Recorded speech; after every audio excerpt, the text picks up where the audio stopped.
নমস্কার, আমি পার্থ মণ্ডল।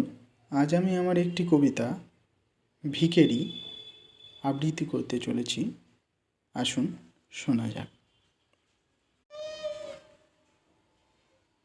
হ্যাঁ, আমি সে যারা ওই রাস্তার ধারে ছেঁড়া কাপড় পরে বসে থাকে, যাদের গোটা শরীরে ছাই আর ধুলোয় ঢাকা, যাদের শরীরে অলংকার বলতে আছে ঘা আর কাটা ছেঁড়ার দাগ, যাদের ঘুমানোর জায়গা বলতে থাকে শুধু ফাঁকা বাস স্ট্যান্ড অথবা রেলওয়ে স্টেশন। চিনতে পারলেন? হ্যাঁ, আমি সে যাকে আপনাদের সভ্য ভাষায় বলে ভিখারি। আমরাই সেই লোক যারা আপনাদের এঁটো থালা বোতলগুলো কুড়োয়। আমরাই সেই লোক যাদের ছেলে মেয়ে দুটো খাবার না পেয়ে হাড়গুলো বার হয়ে মারা যায়।